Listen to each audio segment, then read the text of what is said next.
का स्मरण करते हुए प्रारंभ करते हैं पूजन।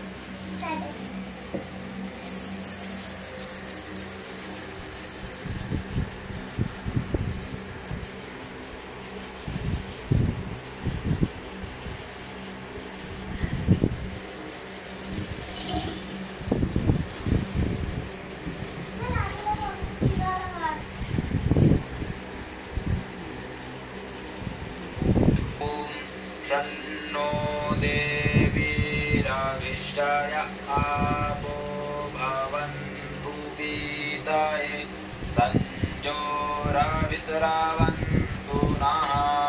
ओम श्री वरुणाय नमः। श्री कर्मपात्राय नमः। सर्वोपचारार्थे गंध अक्षत पुष्पम समर्पयामि। तत्पश्चात आचमन करें 3 बार। ओम केशवाय नमः। ओम नारायणाय नमः। ओम माधवाय नमः। हस्तौ प्रक्षाल्य ऋषिकेशाय नमः। आचमन करने के पश्चात हाथ धुल लें। हाथ धुलने के उपरांत पवित्रीकरण अर्थात अपने ऊपर तथा समस्त सामग्री के ऊपर जल का सिंचन करें। ओम अपवित्रः पवित्रो वा सर्वावस्थां गतोऽपि वा यः स्मरेत् पुण्डरीकाक्षं सबाह्याभ्यन्तरः शुचिः। इस मंत्र के द्वारा पवित्रीकरण करने के उपरांत आसन शुद्धि करना है। इस मंत्र के द्वारा ओम पृथिवी त्वया धृता लोका देवी त्वं विष्णुना धृता त्वञ्च धारयमां देवी पवित्रं कुरु चासनम्। इस मंत्र के द्वारा आसन शुद्धि कर लें। तत्पश्चात तिलक धारण करें इस मंत्र के द्वारा।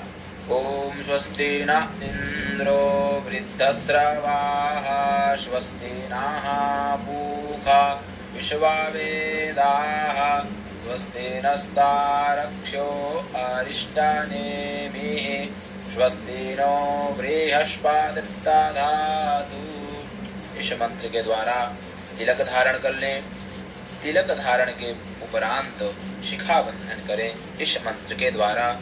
ओम चित्रूपिणी महामाये दिव्य तेजः समन्विते इष्टदेव शिखा मध्ये तेजो वृद्धिं कुरुष्व मे। इस मंत्र के द्वारा शिखा बांधनी चाहिए। बहुत सारे लोग हैं जिनके पास शिखा नहीं होती है। जो लोग शिखा नहीं रखते हैं वह लोग या मौली का टुकड़ा सर पे रखें या रुमाल से ढकें। इस प्रकार से नियम है, ऐसा करना चाहिए। इसके उपरांत शिखा बंधन के उपरांत पवित्री धारण करना है। दोनों हाथ के अनामिका उंगली में कुशा की बनी हुई पवित्री को धारण करते हैं। कुशा की बनी हुई पवित्री नहीं है तब आप सोने की चांदी की अंगूठी को उस अनामिका उंगली में धारण कर सकते हैं। वह भी नहीं है तब आप मौली के टुकड़े को उस अनामिका उंगली में बांध लें इस मंत्र के द्वारा। ओम पवित्रेस्थो वैष्णव्यौषाभिदुर्वाः प्राशाव उत्पूनाम्यक्षितरेण पवित्रेण सूर्यस्य रश्मिभिः तस्याते पवितरा पाते पवितरा भूतस्या जत्कामः पुने तक्षकेयं। पवित्री धारण के उपरांत हाथ में भूतोपसारण के लिए पीली सरसों या अक्षत ले लें। बाएं हाथ में लेना है और दाहिने हाथ से ढक लेना है। इसके उपरांत इन मंत्रों का वाचन करना है। ओम अपसर्पन्तु ते भूता ये भूता भूमि संस्थिता ये भूता विघ्नकर्तारस्ते नश्यन्तु शिवाग्नया अपक्रामन्तु भूतानि पिशाचाः सर्वतो दिशं सर्वेषामपि रोधेन पूजा कर्म समारभेत्। मंत्र पढ़ने के उपरांत अपने सर से 3 बार उस पीली सरसों या चावल को घुमा लेना है। इसके बाद 10 दिशाओं में घुमा करके छोड़ देना है। ओम 10 दिक्पालेभ्यो नमः। दिक् रक्षण के उपरांत रक्षाबंधन करना है। इन मंत्रों को पढ़ते हुए ओम येन बद्धो बलिराजा दानवेन्द्रो महाबलः तेन त्वामनुबध्नामि रक्षेमाचल माचल। इस प्रकार से रक्षाबंधन कर दे। इसके उपरांत दीपक जला करके दीपक का पूजन करे इन मंत्रों के द्वारा।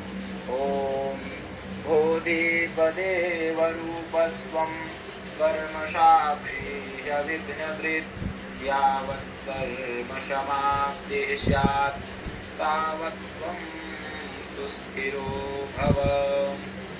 ओम भूर्भुवः स्वः दीपस्थदेवतायै नमः। आवाहयामि सर्वोपचारार्थे गन्धाक्षतपुष्पाणि समर्पयामि। नमस्करोमि। पंचोपचार भगवान दीपक देवता में अर्पण कर दें। भगवान दीपक को प्रणाम कर लें। तत्पश्चात आधार शक्ति पूजन अर्थात भगवती पृथ्वी का पूजन करें इस मंत्र के द्वारा। ओम आधारभूता जगतस्त्वमेका महेश्वरूपेण यतः स्थितांसि अपां स्वरूपस्थितया त्वयैतत् दाप्यायते कृत्स्नमलङ्गवीर्ये। ओम भूः पृथिवी आधारशक्त्यै नमः। कमलासनायै नमः। सर्वोपचारार्थे पंचोपचारं समर्पयामि। इस प्रकार से पृथ्वी माता का पूजन करते हुए उन्हें प्रणाम कर लें। तत्पश्चात शंख पूजन करें, घंटा का पूजन करें इन मंत्रों के द्वारा। शंख पूजन सर्वप्रथम।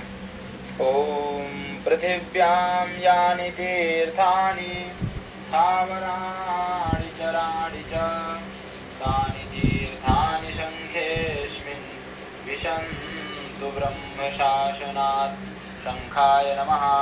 चंदनं समर्पयामि, पुष्पं समर्पयामि, सर्वोपचारार्थे पंचोपचारं समर्पयामि। प्रार्थयेत ओम त्वं पुरा सादरोत्पन्नो विष्णुना विद्धितः करे निर्मितः सर्वदेवैश्च पांचजन्य नमोस्तुते। ओम शंखाय नमः। शंख पूजन के उपरांत घंटा का पूजन करें। सर्वोपचारार्थ गंध अक्षत पुष्पादि समर्पित करें इस मंत्र को बोलकर। ओम आगमार्थं तु देवानां गमनार्थं च रक्षसां कुरु घंटे वरं नादं देवतास्थानसन्निधौ घंटास्थिताय गरुणाय नमः।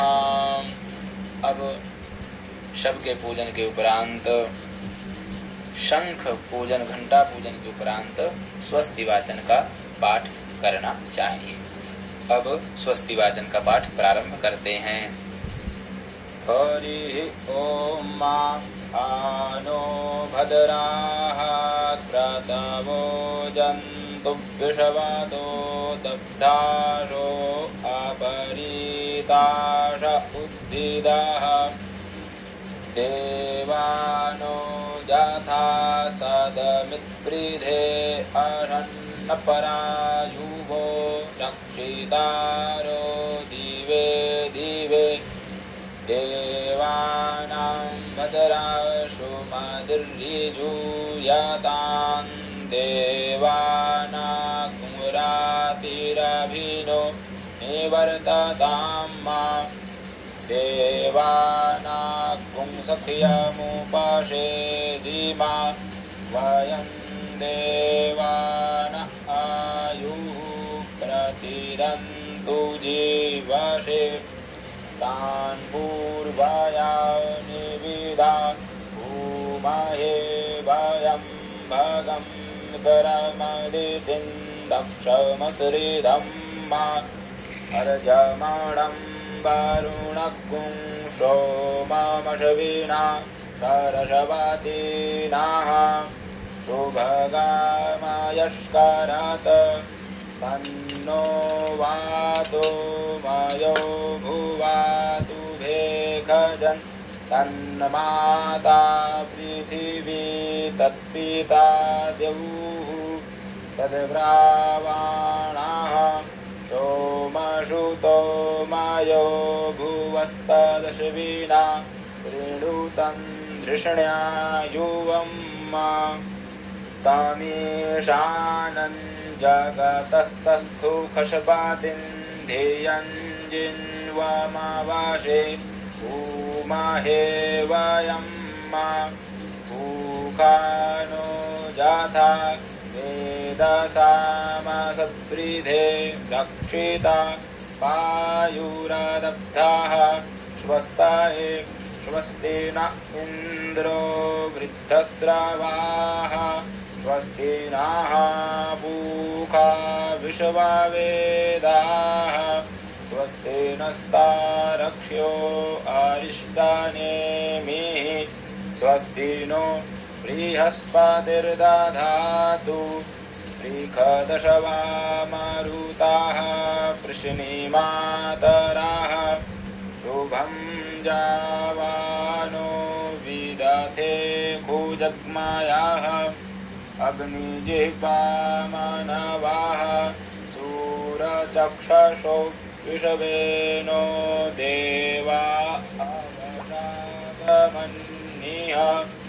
भद्रं कर्णेभिः शृणुयाम देवा भद्रं पश्येमाक्षभिर्यजतराः स्थिरैरङ्गैस्तुष्टुवापुंसस्तनुभिर्व्यासेमाहि देवाहितं जदायुः शतमिन्नु शरदो अन्तिदेवा जतरा नश्चकरा जरशं तनूनां मा उदरासो जतरा पितरो भवन्ति भानो मधियारिरिखतायुर्गन्तोः आदितिर्द्यौरादितिरन्तरिक्षमादितिर्माता च पिता च पुत्राः विश्वे देवा अदितिः पञ्चजना अदितिर्जातमादितिर्जातवं यौः शान्तिरन्तरिक्षं शान्तिः पृथिवी शान्तिरापः शान्तिरोषधयः शान्तिः वनस्पतयः शान्तिर्विश्वे देवाः शान्तिर्ब्रह्म शान्तिः सर्वगुण शान्तिः शान्तिरेव शान्तिः क्षमा शान्तिरिति यतो यतः समीहसे ततो नो अभयं कुरु तन्नः कुरुपराजाश्रियो भयं नः बहुप्रियः गणानान्त्वा गणपतिं हवामहे प्रियाणान्त्वा प्रियपतिं हवामहे निधीनान्त्वा निधिपतिं हवामहे वसो मम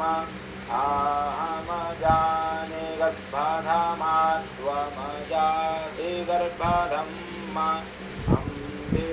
अम्बिक्यम्बाधिके न मानयति कश्चन ततस्य शुभकाः सुभद्रिकां तां पीनवासिनीम् ॐ शान्तिः शान्तिः शान्तिः सुशान्तिर्भवतु। तत्पश्चात स्वस्ति वाचन के पाठ के उपरांत बाएं हाथ में चावल लेकर के भगवान गणेश जी के ऊपर इन मंत्रों को बोलते हुए चढ़ाना चाहिए। ओम श्रीमन्महागणाधिपतये नमः। इष्टदेवताभ्यो नमः। कुलदेवताभ्यो नमः। ग्रामदेवताभ्यो नमः। स्थानदेवताभ्यो नमः। वास्तुदेवताभ्यो नमः। वाणी हिरण्यगर्भाभ्यां नमः। श्रीलक्ष्मीनारायणाभ्यां नमः। उमामहेश्वराभ्यां नमः। सचीपुरन्दराभ्यां नमः। मातापितृचरणकमलेभ्यो नमः। सर्वेभ्यो देवेभ्यो नमः। सर्वेभ्यो ब्राह्मणेभ्यो नमः। एतत्कर्मप्रधानदेवताभ्यो नमः। सिद्धिबुद्धिसहिताय श्रीमन्महागणाधिपतये नमः। अब मांगलिक श्लोकों का पाठ करेंगे इस प्रकार से। ओम सुमुखश्चैकदन्तश्च गजकर्णकः लंबोदरश्च विकटो विघ्ननाशो विनायकः धूम्रकेतुर्गणाध्यक्षो भालचन्द्रो गजाननः। द्वादशैतानि नामानि य पठेत् शृणुयादपि विद्यारम्भे विवाहे च प्रवेशे निर्गमे तथा संग्रामे संकटे चैव विघ्नस्तस्य न जायते। शुक्लाम्बरधरं देवं शशिवर्णं चतुर्भुजं प्रसन्नवदनं ध्यायेत् सर्वविघ्नोपशान्तये। अभीप्सितार्थसिद्ध्यर्थं पूजितो यः सुरासुरैः सर्वविघ्नहरस्तस्मै गणाधिपतये नमः। सर्वमङ्गलमाङ्गल्ये शिवे सर्वार्थसाधिके शरण्ये त्र्यम्बके गौरी नारायणि नमोऽस्तुते। सर्वदा सर्वकार्येषु नास्ति तेषां मङ्गलं येषां हृदिस्थो भगवान् मङ्गलाय तनूहरिः। तदेव लग्नं सुदिनं तदेव ताराबलं चन्द्रबलं तदेव विद्याबलं दैवबलं तदेव लक्ष्मीपते ते गृयुगं स्मरामि। लाभस्तेषां जयस्तेषां कुतस्तेषां पराजयः येषामिन्दीवरश्यामो हृदयस्थो जनार्दनः। यत्र योगेश्वरः कृष्णो यत्र पार्थो धनुर्धरः तत्र श्रीर्विजयो भूतिर्ध्रुवानि तिर्मतिर्मम। अनन्याश्चिन्तयन्तो मां ये जनाः पर्युपासते तेषां नित्याभियुक्तानां योगक्षेमं वहाम्यहम्। स्मृतेः सकलकल्याणं भाजनं यत्र जायते पुरुषमतमजं नित्यं व्रजामि शरणं हरिम्। सर्वेष्वारम्भकार्येषु त्रयस्त्रिभुवनेश्वराः देवादिसन्तु नः सिद्धिं ब्रह्मेशा न जनार्दनाः। विश्वेशं माधवं ढुण्ढिं दण्डपाणिं च भैरवं वन्दे काशीं गुहां गङ्गां भवानीं मणिकर्णिकां। वक्रतुण्डमहाकाय सूर्यकोटिसमप्रभ निर्विघ्नं कुरु मे देव सर्वकार्येषु सर्वदा। विनायकं गुरुं भानुं ब्रह्म विष्णु महेश्वरान् सरस्वतीं प्रणम्यादौ सर्वकार्यार्थसिद्धये श्रीमन्महागणाधिपतये नमः। संकल्पः। संकल्प इस प्रकार से आई वो जानते हैं। ओम विष्णुर्विष्णुर्विष्णुः श्रीमद्भगवतो महापुरुषस्य विष्णोराज्ञया प्रवर्तमानस्य अद्य श्री ब्रह्मणो द्वितीये परार्धे श्री श्वेतवाराह कल्पे सप्तमे वैवस्वतमन्वन्तरे अष्टाविंशतितमे कलियुगे कलिप्रथमचरणे बौद्धावतारे भूर्लोके जम्बूद्वीपे भरतखण्डे भारतवर्षे आर्यावर्तैकदेशान्तर्गते अमुक क्षेत्रे, अमुक की जगह अपने क्षेत्र का नाम लेना है।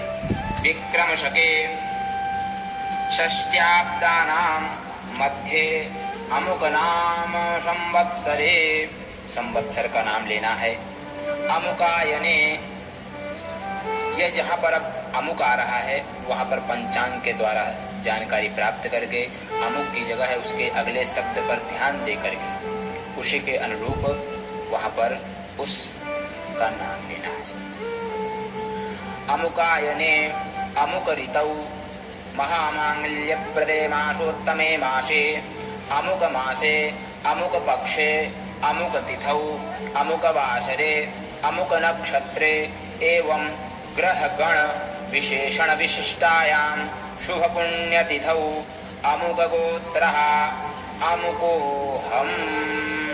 यहाँ पर अपना गोत्र, इसके बाद अपना नाम, सपत्नी कहा, यजमान अपनी पत्नी का नाम, लेकर के ममात्मनः श्रुति स्मृति पुराणोक्त फल प्राप्त्यर्थम अप्राप्त लक्ष्मी प्राप्त्यर्थम प्राप्त लक्ष्म्याश्चिरकाल संरक्षणार्थम सकलेप्सित कामना सिद्ध्यर्थम कायिक वाचिक मानसिक सकल दुरितोपशमनार्थम तथा आयुरारोग्यैश्वर्याभिवृद्ध्यर्थम। आप ऐसे बोल सकते हैं, आयु आरोग्य ऐश्वर्य अभिवृद्ध्यर्थम विशेषतः भगवत् प्रीत्यर्थम श्री सत्यनारायणस्य पूजन कथा श्रवणाख्यम कर्म करिष्ये। संकल्प छोड़ देंगे। पुनर्जलम आदाय पुनः जल अक्षत लेकर गणपति आदि के पूजन का संकल्प करें। तदंगत्वेन कार्यस्य निर्विघ्नता सिद्ध्यर्थम आदौ गौरी गणेशयोः पूजनम कलशाराधनम तथा च नवग्रहादिदेवानां नाम मंत्रैः पूजनम अहं करिष्ये। हाथ में लिए हुए जल अक्षत आदि को छोड़ दें। इसके बाद भगवान गणपति और गौरी जी का पूजन करें। इसके बाद कलश स्थापन करें। भगवान कलश देवता का पूजन करें। कलश देवता के पूजन के बाद षोडश मातृका का पूजन करें। शब्द घृत मातृका का पूजन करें। इसके बाद नवग्रह भगवान का पूजन करें। नवग्रह भगवान के पूजन के बाद श्री शालग्राम पूजन। सर्वप्रथम हाथ में पुष्प लेकर भगवान शालग्राम श्री सत्यनारायण का इस प्रकार ध्यान करना चाहिए। ओम नमोऽस्त्वनन्ताय सहस्रमूर्तये सहस्रपादाक्षिशिरोरुभाहवे सहस्रनाम्ने पुरुषाय शाश्वते सहस्रकोटियुगधारिणे नमः। श्री सत्यनारायणाय नमः। ध्यानार्थे पुष्पाणि समर्पयामि। भगवान के सामने पुष्प रखते। शालग्राम में भगवान विष्णु की नित्य सन्निधि रहती है, इसलिए उनका आवाहन नहीं होता। आवाहन के स्थान पर प्रार्थना पूर्वक पुष्प समर्पित करें।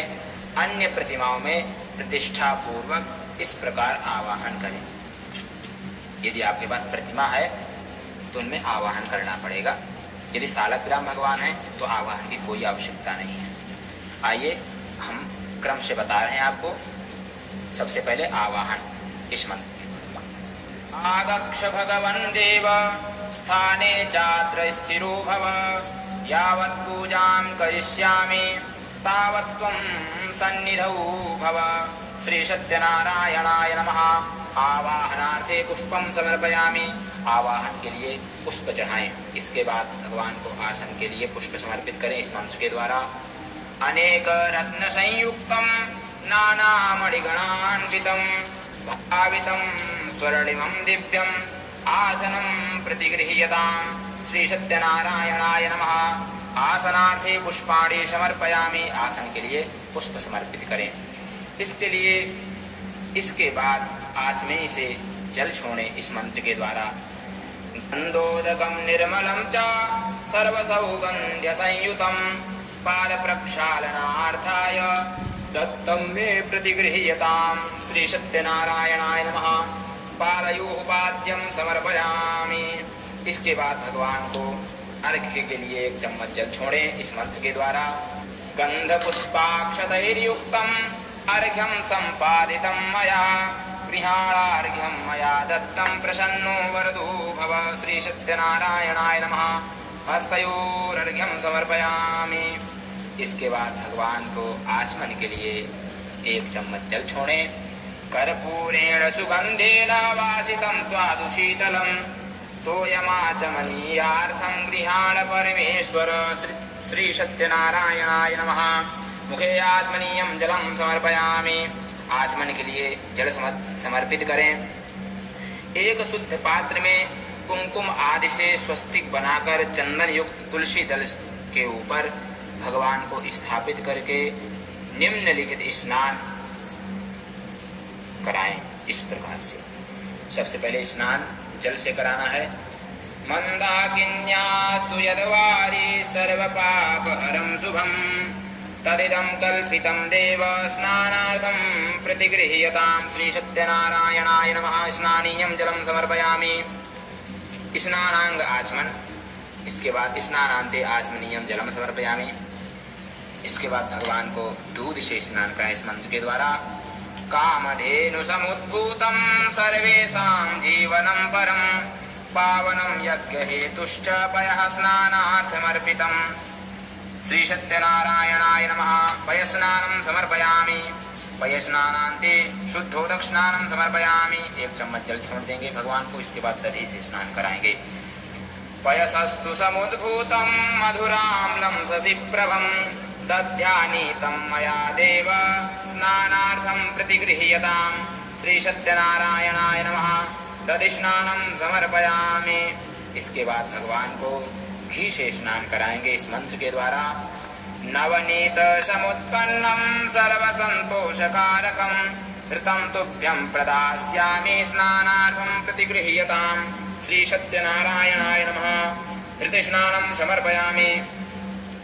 भगवान को घृत से स्नान कराएं। पुनः शुद्ध जल से स्नान कराने के बाद मधु से स्नान कराएं अर्थात शहद से। ओम पुष्परेणु समुत्पन्नं सुस्वादु मधुरं मधु तेजः पुष्टिकरं दिव्यं स्नानार्थं प्रतिगृह्यतां। श्री सत्यनारायणाय नमः। मधु स्नानं समर्पयामि। मधु से स्नान कराएं। पुनः शुद्ध जल से स्नान कराएं। इसके बाद चीनी से स्नान कराएं। ओम इक्षुरस समुद्भूतां शर्करां पुष्टिदां शुभां मलापहारिकां दिव्यां स्नानार्थं प्रतिगृह्यतां। श्री सत्यनारायणाय नमः। शर्करा स्नानं समर्पयामि। शर्करा स्नान के बाद पुनः शुद्ध जल से स्नान कराएं। इसके बाद पंचामृत से स्नान कराएं इस मंत्र के द्वारा। पयोदधिधृतं चैव मधु शर्करयान्वितं पंचामृतं मया नीतं स्नानार्थं प्रतिगृह्यतां। श्री सत्यनारायणाय नमः। पंचामृत स्नानं समर्पयामि। पंचामृत स्नान कराने के बाद भगवान को शुद्ध जल से स्नान कराएं। इसके बाद गंधोदक स्नान कराएं इस मंत्र के द्वारा। मलयाचल संभूत चंदनेन विमिश्रितम् इदं गंधोदक स्नानं कुंकुमाक्तं तु गृह्यताम्। सत्यनारायणाय नमः। गंधोदक स्नानं समर्पयामि। केशर मिश्रित चंदन से स्नान कराने के बाद भगवान को शुद्ध जल से स्नान कराएं इस मंत्र के द्वारा। शुद्धं यत् सलिलं दिव्यं गंगाजल समं स्मृतं समर्पितं मया भक्त्या शुद्ध स्नानाय गृह्यतां। श्री सत्यनारायणाय नमः। शुद्धोदक स्नानं समर्पयामि। शुद्ध जल से स्नान कराने के बाद तदनंतर आचमनीय जल समर्पित करें। फिर स्वच्छ वस्त्र से अंग प्रोक्षण पहुँचकर भगवान को तुलसी दल एवं चंदन के साथ सालग्राम को किसी सिंहासन आदि में बैठाकर शेष पूजा करनी चाहिए। भगवान के स्नानीय अथवा अभिषेक का जल पवित्र जगह में ढककर रख दें। पूजन के अंत में चरणोदक के रूप में इसे ग्रहण करना चाहिए। इसके बाद भगवान को वस्त्र चढ़ाएं इस मंत्र के द्वारा। शीतवातोष्ण संद्राणं लज्जाया रक्षणं परं देहालंकरणं वस्त्रं अतः शांतिं प्रयक्ष मे। श्री सत्यनारायणाय नमः। वस्त्रं समर्पयामि। आचमनीयं जलं समर्पयामि। वस्त्र पहनाने के बाद भगवान को 1 चम्मच जल भी पास में समर्पित करना है। इसके बाद उपवस्त्र इस मंत्र के द्वारा। उपवस्त्रं प्रयक्षामि देवाय परमात्मने भक्त्या समर्पितं देव प्रसीद परमेश्वर। श्री सत्यनारायणाय नमः। उपवस्त्रं समर्पयामि। आचमनीयं जलं समर्पयामि। उपवस्त्र चढ़ाने के बाद भगवान को 1 चम्मच फिर से जल समर्पित करें। इसके बाद भगवान को यज्ञोपवीत चढ़ाएं जनेऊ। नवभिस्तंतुभिर्युक्तं त्रिगुणं देवतामयं उपवीतं मया दत्तं गृहाण परमेश्वर श्री सत्यनारायणाय नमः। यज्ञोपवीतं समर्पयामि। यज्ञोपवीतान्ते आत्मनीयं जलं समर्पयामि। 1 चम्मच जल भगवान के पास फिर समर्पित कर दें। इसके बाद भगवान को सुंदर सा चंदन लगाएं। श्रीखंडम चंदनम दिव्यम गंधाद्यम सुमनोहरम विलेपनम सुरश्रेष्ठ चंदनम प्रतिगृह्यताम। भगवान श्री सत्यनारायणाय नमः चंदनम समर्पयामि। चंदन लगाने के बाद शालग्राम पर अक्षत नहीं चढ़ाया जाता, अतः अक्षत के स्थान पर श्वेत तिल समर्पित करना चाहिए। श्वेत तिल के अभाव में तुलसी पत्र भी अर्पित किया जा सकता है इस मंत्र के द्वारा। अक्षताश्च सुरश्रेष्ठ कुंकुमाक्ताः सुशोभिताः मया निवेदिता भक्त्या गृहाण परमेश्वर श्री सत्यनारायणाय नमः। अक्षत स्थाने श्वेत तिलान् समर्पयामि। इसके बाद भगवान को पुष्प इस मंत्र के द्वारा, पुष्पमाला भी इसी मंत्र के द्वारा। माल्यादीनि सुगंधीनि मालत्यादीनि वै प्रभो मया नीतानि पुष्पाणि गृहाण परमेश्वर। इसके बाद भगवान को तुलसी पत्र चढ़ाएं इस मंत्र के द्वारा। तुलसीं हेमरूपां च रत्नरूपां च मंजरीं भवमोक्षप्रदां तुभ्यं अर्पयामि हरिप्रियां श्री सत्यनारायणाय नमः। तुलसीदलम तुलसी मंजरीं च समर्पयामि। इसके बाद भगवान को दूर्वा चढ़ाएं। दूर्वांकुरान् सुहरितान् अमृतान् मंगलप्रदान् आनीतास्तव पूजार्थं गृहाण परमेश्वर श्री सत्यनारायणाय नमः। दूर्वांकुरान् समर्पयामि। इसके बाद भगवान को समय पत्र बिल्व पत्र जो भी आपके पास हो यहीं पर चढ़ा करके इसके बाद भगवान को आभूषण चढ़ाना है। यदि आभूषण नहीं है उसके स्थान पर आप चावल या श्वेत तिल, चावल तो चढ़ते ही नहीं है इसलिए यहाँ पर श्वेत तिल आपको चढ़ाना है भगवान के ऊपर, यदि आभूषण नहीं है तो। ओम वज्रमाणिक्य वैडूर्य मुक्ताभिध्रुवमण्डितं पुष्पराग समायुक्तं भूषणं प्रतिगृह्यतां श्री सत्यनारायणाय नमः। अलंकरणार्थे आभूषणानि समर्पयामि। इसके बाद भगवान को सुगंधित द्रव्य चढ़ाना है। इत्रादि तैलानि च सुगंधीनि द्रव्याणि विविधानि च मया दत्तानि लेपार्थं गृहाण परमेश्वर श्री सत्यनारायणाय नमः। सुगंधि तैलादि द्रव्यं समर्पयामि। इसके बाद भगवान को अबीरादि गुलाल चढ़ाएंगे। अबीरं च गुलालं च हरिद्रादि समन्वितं नाना परिमलं दिव्यं गृहाण परमेश्वर श्री सत्यनारायणाय नमः। नाना परिमल द्रव्याणि समर्पयामि। इसके बाद भगवान को धूप इस मंत्र के द्वारा दिखाएं। वनस्पतिरसोद्भूतो गंधाद्यो गंध उत्तम आघ्रेयः सर्वदेवानां धूपोऽयं प्रतिगृह्यतां श्री सत्यनारायणाय नमः। धूपमाघ्रापयामि। इसके बाद भगवान को दीप दर्शाएं। साज्यं च वर्ति संयुक्तं वह्निनायोजितं मया दीपं गृहाण देवेश त्रैलोक्यतिमिरापहं श्री सत्यनारायणाय नमः। दीपं दर्शयामि। घृत दीप दिखाएं और हाथ धो लें। इसके बाद भगवान को नैवेद्य, भगवान के भोग के निमित्त सामने रखे नैवेद्य में तुलसी दल छोड़कर 5 ग्रास मुद्रा दिखाएं। प्राणाय स्वाहा, अपानाय स्वाहा, व्यानाय स्वाहा, उदानाय स्वाहा, समानाय स्वाहा। इसके बाद निम्न मंत्र पढ़कर भगवान को नैवेद्य निवेदित करें। ओम त्वदीयं वस्तु भूदेव त्वदीयं वस्तु गोविंद तुभ्यमेव समर्पये गृहाण समुखो भूत्वा प्रसीद परमेश्वर श्री सत्यनारायणाय नमः। नैवेद्यं निवेदयामि। मध्ये पानीयं जलं समर्पयामि। आचमनीयं जलं समर्पयामि। इसके बाद भगवान को प्राणपान व्यान उदान समान के लिए 5 चम्मच जल छोड़े पास में। इसके बाद भगवान को अखंड ऋतुफल चढ़ाएं। इदं फलं मया देव स्थापितं पुरतस्तव तेन मे सफलावाप्तिर्भवेत् जन्मनि जन्मनि श्री सत्यनारायणाय नमः। अखंडित फलम समर्पयामि फलांते आजमनीयम जलम समर्पयामि। फल चढ़ाने के बाद भगवान को 1 चम्मच जल उनके पास में समर्पित करना है। उत्तराभूषणार्थी जलम समर्पयामि श्री सत्यनारायणाय नमः।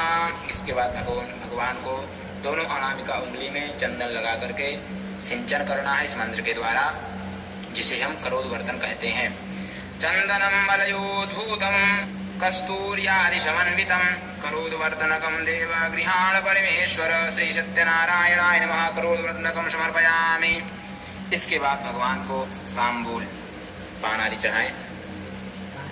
पान, भोगी फल अर्थात सुपारी, इलायची, लौंग आदि सभी चढ़ाना है यहाँ पर श्री मंत्र के द्वारा।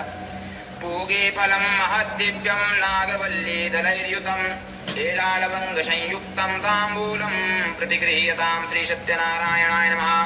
एलालवंग पूगी फल युतम तांबूलम समर्पयामि। इसके बाद भगवान को दक्षिणा चढ़ाएं इस मंत्र के द्वारा।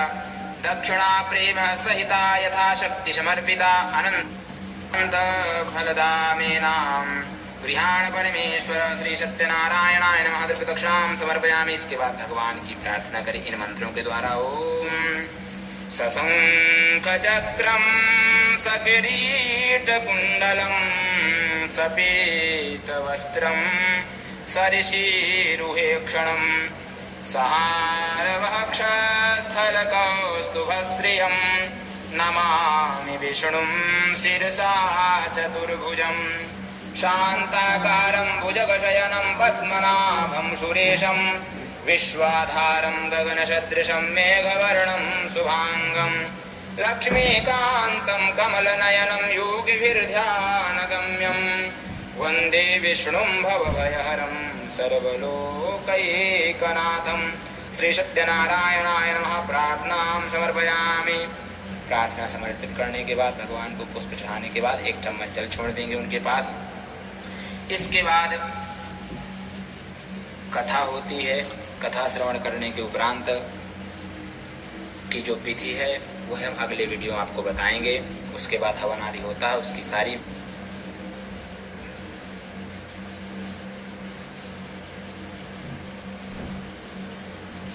सत्यनारायण व्रत कथा। प्रथम अध्याय।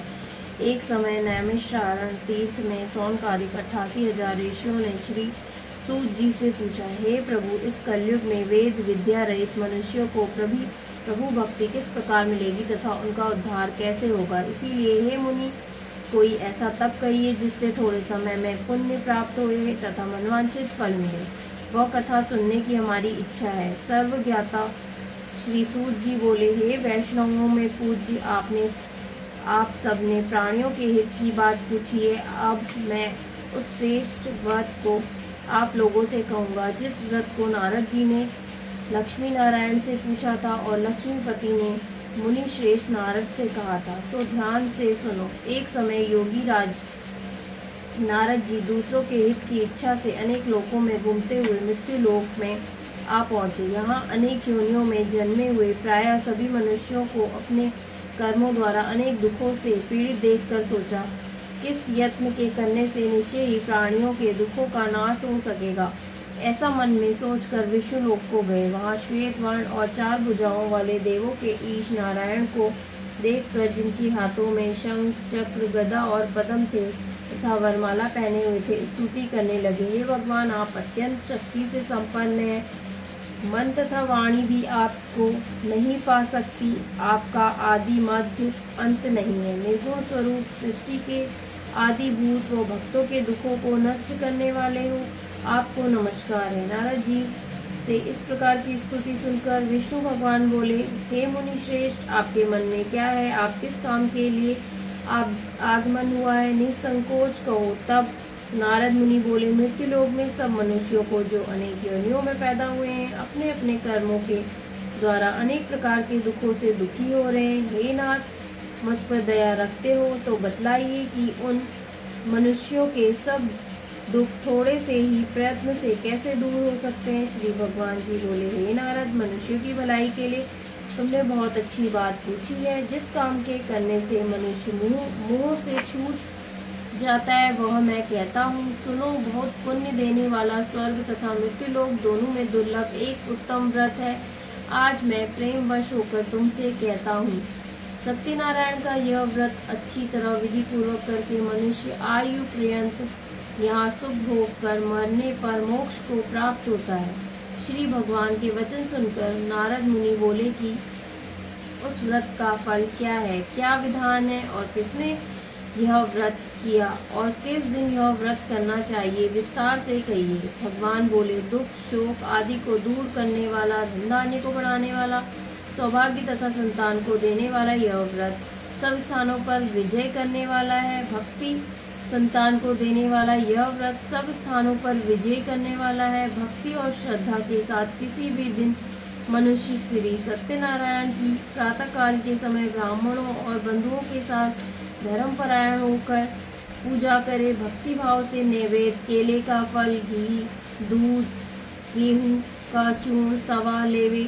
गेहूँ के अभाव में साठी का चूर्ण, शक्कर और गुड़ ले और सब भक्षण योग्य पदार्थ जमा करा के भगवान को अर्पण कर देवे तथा बंधुओं सहित ब्राह्मणों को भोजन करावे। तत्पश्चात स्वयं भोजन करे, नृत्य गीत आदि का आचरण कर सत्यनारायण भगवान का स्मरण करते हुए समय व्यतीत करे। इस तरह व्रत करने पर मनुष्यों की इच्छा निश्चय पूरी होती है। विशेष कलिकाल में भूमि पर यही मोक्ष का सरल उपाय है।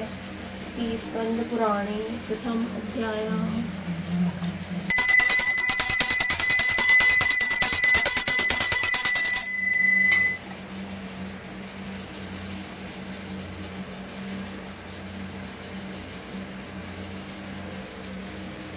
दूसरा अध्याय। सूत जी बोले, हे ऋषियों, जिसने पहले समय में इस व्रत को किया था उसका इतिहास कहता हूँ, ध्यान से सुनो। सुंदर काशीपुरी नगरी में एक अत्यंत निर्धन ब्राह्मण रहता था। वह भूख और प्यास से बेचैन होकर नित्य पृथ्वी पर घूमता था। ब्राह्मणों से प्रेम करने वाले भगवान ने ब्राह्मण को दुखी देखकर बूढ़े ब्राह्मण का रूप धर उसके पास जा आदर के साथ पूछा, हे विप्र, नेत्र दुखी हुआ पृथ्वी पर क्यों घूमता है? हे श्रेष्ठ ब्राह्मण, यह सब मुझसे कहो, मैं सुनना चाहता हूँ। ब्राह्मण बोला, मैं निर्धन ब्राह्मण हूँ, भिक्षा के लिए पृथ्वी पर घूमता हूँ।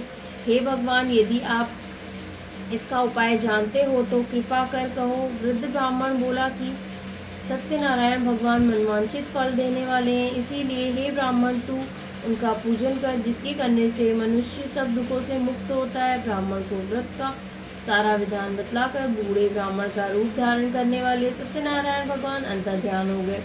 जिस व्रत को वृद्ध ब्राह्मण ने बतलाया था मैं उसको करूँगा, यह निश्चय करने पर उसे रात में नींद भी नहीं आई।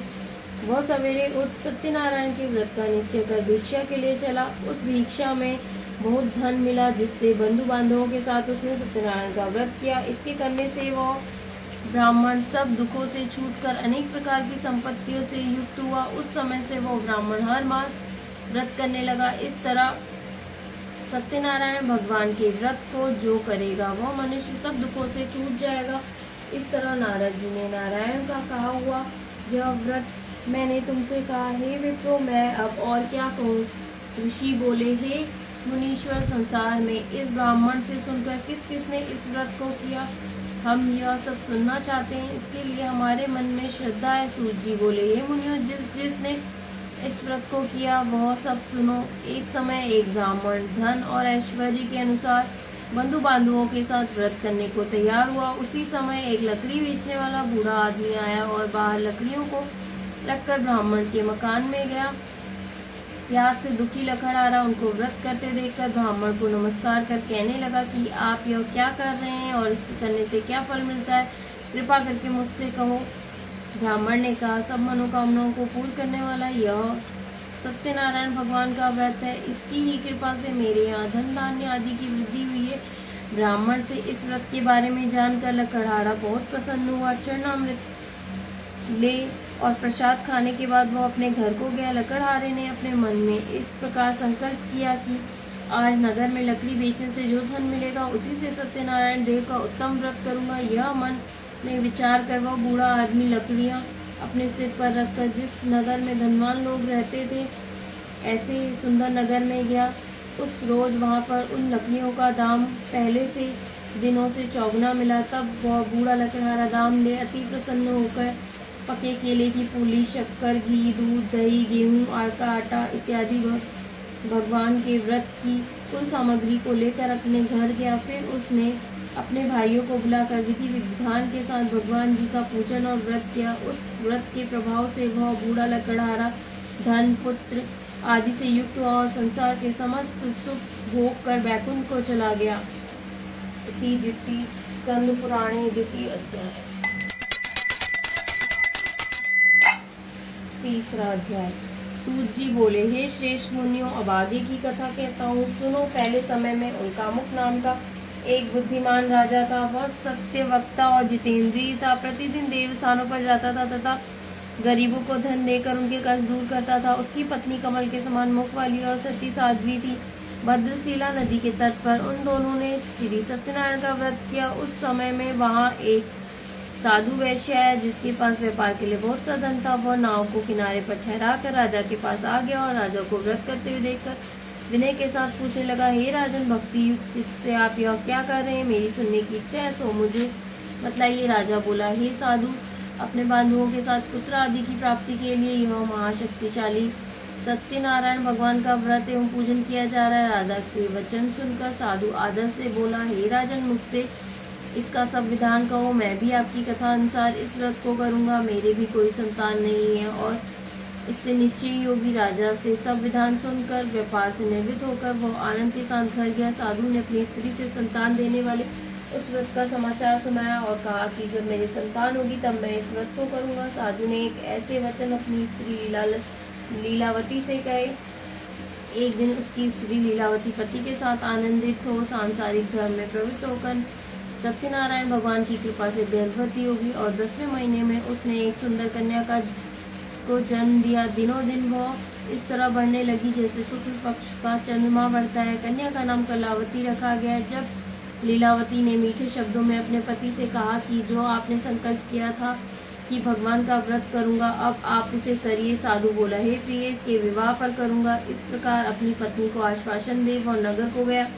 कलावती पितृगृह में वृद्धि को प्राप्त हो गई। साधु ने जब नगर में सखियों के साथ अपनी पुत्री को देखा तो तुरंत दूध लाकर कहा कि पुत्री के वास्ते कोई सुयोग वर देख कर लाओ। साधु की आज्ञा पाकर दूध कंचन नगर पहुंचा और वहां पर बड़ी खोज कर देखभाल कर लड़की के लिए सुयोग्य वर्णिक पुत्र को ले आया। उस सुयोग लड़के को देखकर साधु ने अपने बंधु बांधवों सहित प्रसन्न चित्त अपनी पुत्री का विवाह उसके साथ कर दिया। किंतु दुर्भाग्य से विवाह के समय भी वह उस व्रत को भूल गया। तब श्री भगवान क्रोधित हो गए और श्राप दिया कि तुम्हें दारुण दुख प्राप्त होगा। अपने कार्य में कुशल साधु बनिया जामाता सहित समुद्र के समीप स्थित रतनपुर नगर में गया। वहाँ दोनों ससुर जमाई चंद्रकेतु राजा के उस नगर में व्यापार करने लगे। एक रोज भगवान सत्यनारायण की माया से प्रेरित कोई चोर राजा का धन चुराकर भाग रहा था, किंतु राजा ने दूतों को आता देखकर चोर ने घबराकर भागते हुए राजा के धन को वहीं छुपाकर रख दिया जहाँ वो ससुर जमाई ठहरे हुए थे। जब दूतों ने उस साधु वैश्य के पास जाकर राजा के धन को देखा तो वे दोनों को बांध कर ले गए और प्रसन्नता से दौड़ते हुए राजा के समीप जाकर बोले, यह दो चोर हम पकड़ कर लाए हैं, कृपया आज्ञा दे। तब राजा की आज्ञा से उनको कठोर कारावास में डाल दिया गया। उनका सब धन छीन लिया गया। सत्यनारायण भगवान के शाप द्वारा उनकी पत्नी भी घर पर बहुत दुखी हुई और घर पर जो धन रखा था वह चोर चुरा कर ले गए। शारीरिक और मानसिक पीड़ा तथा भूख प्यास से अति दुखित हो अन्न की चिंता में कलावती एक ब्राह्मण के घर गई। वहाँ उसने सत्यनारायण भगवान का व्रत होते देख फिर कथा सुनी और प्रसाद ग्रहण कर रात को घर आई। माता ने कलावती से कहा, हे पुत्री, अब तक कहाँ रही? तेरे मन में क्या है? कलावती बोली, हे माता, एक ब्राह्मण के घर श्री सत्यनारायण भगवान का व्रत देखा। कन्या के वचन सुनकर लीलावती भगवान के पूजन की तैयारी करने लगी। लीलावती ने परिवार और बंधुओं सहित श्री सत्यनारायण भगवान का पूजन किया और वर मांगा कि मेरे पति और दामाद शीघ्र आ जावें। साथ ही प्रार्थना की कि हम सबका अपराध क्षमा करो। सत्यनारायण भगवान इस व्रत से संतुष्ट हो गए और राजा चंद्रकेतु को स्वप्न में दर्शन देकर कहा, हे राजन, दोनों वैश्यों को प्रातः ही छोड़ दो और उनका सब धन जो तुमने ग्रहण किया है दे दो, नहीं तो मैं तेरा धन, राज्य, पुत्र आदि सब नष्ट कर दूंगा। राजा से ऐसे वचन कहकर भगवान अंतर्धान हो गए। प्रातःकाल राजा चंद्रकेतु ने सभा में अपना स्वप्न सुनाया। फिर दोनों वर्णिक पुत्रों को कैद से मुक्त कर सभा में बुलाया। दोनों ने आते ही राजा को नमस्कार किया। राजा मीठे वचनों से बोला, हे महानुभाव, भावीवश ऐसा कठिन दुख प्राप्त हुआ है, अब तुम्हें कोई भय नहीं। ऐसा कहकर राजा ने उनको नए नए वस्त्र आभूषण पहनाए तथा उनका जितना धन लिया था उससे दुगना धन देकर आदर से विदा किया। दोनों वैश्य अपने घर को चल दिए। इति स्कंद पुराणे तृतीय अध्याय।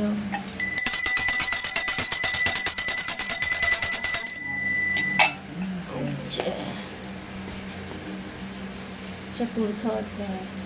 सूत जी बोले, वैश्य ने मंगलाचार करके यात्रा प्रारंभ की और अपने नगर को चला गया। उनके थोड़ी दूर निकलने पर दंडी वेशधारी सत्यनारायण ने उनसे पूछा, हे साधु, तेरी नाव में क्या है? अभिमानी वर्णिक हंसता हुआ बोला, हे दंडी, आप क्यों पूछते हो? क्या धन लेने की इच्छा है? मेरी नाव में तो बेल और पत्ते भरे हैं। वैश्य का कठोर वचन सुनकर भगवान ने कहा, तुम्हारा वचन सत्य हो। दंडी ऐसा कहकर वहां से दूर चले गए और कुछ दूर जाकर समुद्र के किनारे बैठ गए। दंडी के जाने पर वैश्य ने नित्य क्रिया करने के बाद नाव को ऊंची ऊंची देखकर अचंबा किया और नाव में बेल पत्ते आदि देखकर मुंशी तो जमीन पर गिरा। फिर मूर्छा खुलने पर अत्यंत शोक प्रकट करने लगा। तब उसका दामाद बोला कि आप शोक ना करें, यह दंडी का श्राप है, अतः उनकी शरण में चलना चाहिए, तभी हमारी मनोकामना पूरी होगी। दामाद के वचन सुन साधु वर्णिक दंडी के पास पहुंचा और अत्यंत भक्ति भाव से नमस्कार करके बोला, हे भगवान, आपकी माया से मोहित ब्रह्मा आदि भी आपके रूप को नहीं जानते, तब मैं अज्ञानी कैसे जान सकता हूँ? आप प्रसन्न होइए, मैं सामर्थ्य के अनुसार आपकी पूजा करूँगा। मेरी रक्षा करो और पहले के समान नौका में धन भर दो। उसके भक्ति युक्त वचन सुनकर भगवान प्रसन्न हो गए और उसकी इच्छा अनुसार वर देकर अंतर्ध्यान हो गए। तब उन्होंने नाव पर आकर देखा कि नाव धन से परिपूर्ण है। फिर वह भगवान सत्यनारायण का पूजन कर साथियों सहित अपने नगर को चला। जब अपने नगर के निकट पहुंचा तब दूत को घर भेजा। दूत ने साधु के घर जाकर उसकी स्त्री को नमस्कार कर कहा कि साधु अपने दामाद से इस नगर के समीप आ गए हैं। ऐसा वचन सुनकर साधु की स्त्री बड़े हर्ष के साथ सत्यदेव का पूजन कर पुत्री से कहा, मैं अपने पति के दर्शन को जाती हूँ, तू कार्य पूर्ण कर शीघ्र आना। माता के ऐसे वचन सुनकर कलावती प्रसाद छोड़कर पति के पास गई। साथ की अवज्ञा करने के कारण सत्यदेव रुष्ट हो गए। उसके पति को नाव से पानी में डुबो दिया। कलावती अपने पति को ना देखकर रोती हुई जमीन पर गिर गई। इस तरह नौका को डूबा हुआ और कन्या को रोता हुआ देख साधु दुखित हो बोला, हे प्रभु, मुझसे या मेरे परिवार से जो भूल हुई है उसे क्षमा करो। उसके दीन वचन सुनकर सत्यदेव प्रसन्न हो गए और आकाशवाणी हुई, हे साधु, तेरी कन्या मेरे प्रसाद को छोड़कर आई है, इसीलिए इसका पति अदृश्य हुआ है। यदि वह घर जाकर प्रसाद खाकर लौटे तो इसे पति अवश्य मिलेगा। ऐसी आकाशवाणी सुनकर कलावती ने घर पहुंचकर प्रसाद खाया। फिर आकर पति के दर्शन किए। तत्पश्चात साधु ने बंधु बांधवों सहित सत्यदेव का विधि पूर्वक पूजन किया। उस दिन से वह प्रत्येक पूर्णिमा को सत्यनारायण भगवान का पूजन एवं कथा करने लगा। फिर इस लोक का सुख भोग कर अंत में स्वर्ग लोक हो गया। स्कंद पुराण 5वां अध्याय। सूत जी बोले, ऋषियों, मैं और भी कथा कहता हूँ, सुनो। प्रजा पालन में लीन तुंगध्वज नामक एक राजा था। उसने भी भगवान का प्रसाद त्याग कर बहुत दुख पाया। एक समय वन में जाकर वन पशुओं को मारकर बढ़ के नीचे आया। वहाँ उसने ग्वालों को भक्तिभाव से बांधवों सहित सत्यनारायण जी का पूजन करते देखा। राजा देखकर भी अभिमानवश वहाँ नहीं गया और ना ही नमस्कार किया। जब ग्वालों ने भगवान का प्रसाद उसके सामने रखा तो वो प्रसाद को त्याग कर अपनी सुंदर नगरी को चला। वहीं उसने अपना सब कुछ नष्ट पाया तो वह जान गया कि वह सब भगवान ने किया है। तब वह विश्वास कर ग्वालों के समीप गया और विधि पूर्वक पूजन का प्रसाद खाया तो सत्यदेव की कृपा से पहले जैसा था वैसा ही हो गया। फिर दीर्घ काल तक सुख भोग कर मरने पर स्वर्गलोक हो गया। जो मनुष्य इस परम दुर्लभ व्रत को करेगा, भगवान की कृपा से उसे धन धान्य की प्राप्ति होती है तथा सब मनोरथ पूर्ण होकर अंत में वो वैकुंठ धाम को जाता है। जिन्होंने पहले इस व्रत को किया है, अब उनसे दूसरे जन्म की कथा कहता हूँ। व्रत शतानन ब्राह्मण ने सुदामा का जन्म लेकर मोक्ष को पाया। उल्कामुख नाम का राजा दशरथ होकर वैकुंठ को प्राप्त हुआ। साधु नाम के वैश्य ने मोरध्वज बनकर अपने पुत्र को आरे से चीरकर मोक्ष को प्राप्त किया। महाराजा तुंगध्वज ने स्वयं भू होकर भगवान में भक्ति युक्त कर्म कर मोक्ष प्राप्त किया। इति सत्यनारायण व्रत कथाया संपूर्णम। बोले सत्यनारायण भगवान की।